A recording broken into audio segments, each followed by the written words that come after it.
Уважаемые коллеги, дорогие наши участники, желаю вам самых-самых лучших побед в этом конкурсе. И дальше, я думаю, что мы себя покажем в республиканском и дальше в всероссийском конкурсе Даамула. Если вы здесь, значит вы самые лучшие, самые храбрые, самые смелые. Ваш труд бесценен. И мы в лице департамента и вообще вся республика, мы сделаем все, чтобы поднять ваш престиж, чтобы вы могли трудиться на своем месте, у своих станков, и знали, что вас ценят, вас любят, вас уважают.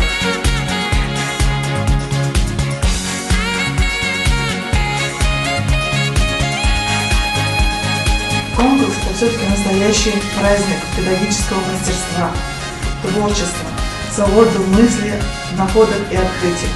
И, конечно, конкурс раскрывает все грани творческой личности педагога. Это очень важно и нужно.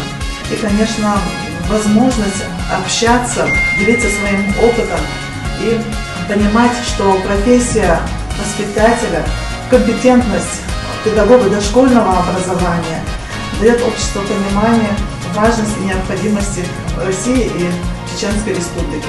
Я хотела бы вам пожелать всего самого хорошего, вдохновения, удачи